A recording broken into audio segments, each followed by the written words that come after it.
Hello everyone, তোমরা সবাই কেমন আছো? আশা করছি তোমরা সবাই খুব ভালো আছো, আর আমিও আছি বেশ ভালো। তো দেখো, আজকে রান্না হবে আমাদের বাড়িতে সানডে স্পেশাল, সেটা হচ্ছে মাটন। তো এদিকে মাটনটা ভালো করে ধুয়ে রেখেছি, এদিকে পেঁয়াজ কুচি, এদিকে মাটনে দেওয়ার জন্য আলু, আর এদিকে মশলাও রেডি করে নিয়েছি। তো এখন হবে রান্না। আর আজকে হচ্ছে রোববার, আমি যাব হচ্ছে বাড়িতে, মানে কালিয়াগঞ্জে। প্রায় অনেক দিন পর আজকে বাড়িতে যাব। তো আমাদের দাদা কিছুতেই রাজি হচ্ছিল না যে এই গরমের মধ্যে এখন যেতে হবে না, যেহেতু আমার শরীরটা এখন ভালো না, তার জন্য। তো এক কথায় বলতে পারো জোর জবরদস্তি আর কি যাব। তো তার জন্য আজকে রবিবার, তো মাংস এনেছে, তো মাটন রান্না হচ্ছে। তো সমস্ত কিছু রান্না হয়ে গেছে, এখন মাংসটা আর কি আমি রান্না করছি। তো দেখো, মশলা দিয়ে ভালো করে কষিয়ে নিচ্ছি। আর কাঠের উনুনে কিন্তু রান্না ভীষণ টেস্টি হয়, আর খুবই স্বাদ হয় আর কি। তো এখানে বসে আর কি রান্নাটা করছিলাম, আমাকে সমস্ত কিছু গুছিয়ে দিয়েছে। তো চলো রান্না বান্না করে নেই। আর আজকে মনটা বেশ ভালো লাগছে, যেহেতু আজকে অনেক দিন পরে বাড়িতে যেতে পারবো। তো যাই হোক, মাংসটা ভালো করে আমি ঢেকে ঢেকে কষাচ্ছিলাম, যেন কষানোও হয়ে যায় আর হালকা সেদ্ধও হয়ে আসে। আর আলুটা এখন দেব না, যখন ঝোল দিব তারপরেই আলুটা দেব, নয়তো আলুটা একদমই সেদ্ধ হয়ে যাবে, যেহেতু আলুটা আমি ভালো করে ভেজে রেখেছি। তো চলো এখন রান্নাটা করে নিই, তারপর আবার তোমাদের সাথে আসছি। আর এদিকে না টমেটো রেখেছি, কয়েকটা টমেটোও দেবো, যেহেতু আমরা শুকনো লঙ্কা দেই না, তাই টমেটো দিয়েই লাল করব। আর এদিকে দেখো, আসলাম রান্নাবান্না শেষে এখন বিকেলবেলা। ভুট্টা গাছে না দেখো কাঠবিড়ালি বসেছে, আর ভুট্টাগুলোকে কীরকমভাবে খাচ্ছে দেখো। কত ভুট্টা এই কাঠবিড়ালির জন্য যে নষ্ট হচ্ছে, মানে কি বলবো। এই দেখো, আমি জুম করে তোমাদেরকে দেখাচ্ছি, দুটো কাঠবিড়ালি, ওই দেখো ভুট্টাগুলো মুখে করে নিচ্ছে, আবার হাতে নিয়ে নিয়ে কি সুন্দর হাত দিয়ে বসে বসে খাচ্ছে জানো। দেখো কি করে কাঠবিড়ালি ভুট্টা খায়, দেখেছো তোমরা? আগে তো জানতে কাঠবিড়ালি দুধ মুড়ি খায়, পেয়ারা খায়, এখন দেখো কাঠবিড়ালি কিন্তু ভুট্টাও খায়। তো যাই হোক, আমি দেখছিলাম, বেশ ভালো লাগছিল। আর অনেকটা দূর থেকে ভিডিওটা করেছি, কারণ আমি যদি সামনে যেতাম তাহলে না ওরা আবার পালিয়ে যেত, এই আর কি।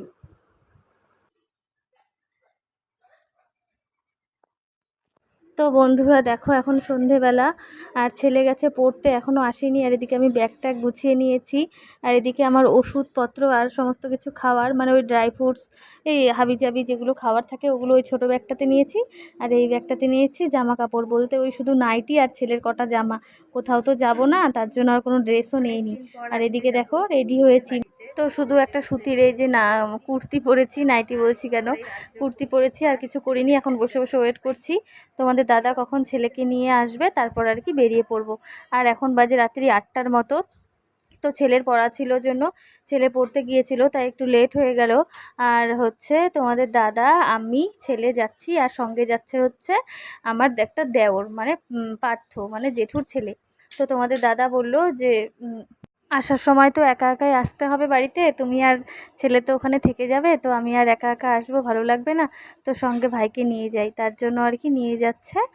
তো ওরা আর কি খাওয়া দাওয়া করে তারপর চলে আসবে।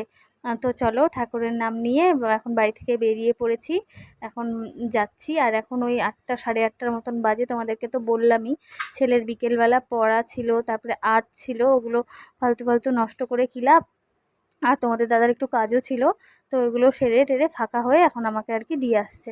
তো চলো বাড়িতে যাই, গিয়ে তোমাদের সাথে আবার দেখা হবে, আর দেখি গিয়ে কটা দিন থাকি। খুব ইচ্ছে করছিল যেতে, তোমাদের দাদা তো বলেছে 2 দিনের বেশি থাকতে না, নিয়ে চলে আসবে। তো যাই হোক, দেখি কতদিন থাকা যায়। এদিকে ছেলেরও তো পড়াশোনাটা নষ্ট হবে বেশি দিন গিয়ে থাকলে। তো যাই হোক, চলে এসেছি দেখো পাম্পে, তেল পাম্পে এখন তেল ভরতে। তো চলো তেল ভরে নিক, তারপর তোমাদের সাথে না হয় আবার গিয়ে তারপর দেখা হবে।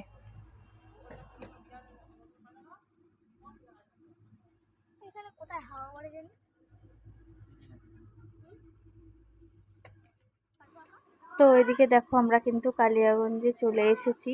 আর হচ্ছে তোমাদের দাদা জানি ভালোর জন্যই বলছিল যে এখন যেতে না, কারণ এখন এই সময় তো শরীর কখনো ভালো কখনো খারাপ যায়।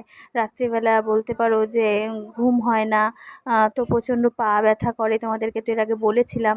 তো রাত্রে অনেক সমস্যা হয়, তো শরীরটা ভালো যায় না, সেই চিন্তা ভাবনা করেই তোমাদের দাদা বলেছিল যে এখন যেতে হবে না, পরে যেও। আর প্রচণ্ড গরম, গিয়ে থাকতে পারবে না, ছেলেরও পড়াশোনাটা বাদ যাবে।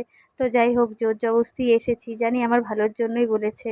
তো দেখো এখন বাবার দোকানে এসে দাঁড়ালাম, কারণ বাবা ফোন করে বলেছিল যে তোরা সোজা আমার দোকানে আসবি, তারপর যেহেতু পার্থ এসেছে, তোমাদের দাদা এসেছে, তো এখান থেকে কিছু টিফিন করে তারপরে আর কি বাড়িতে যেতে।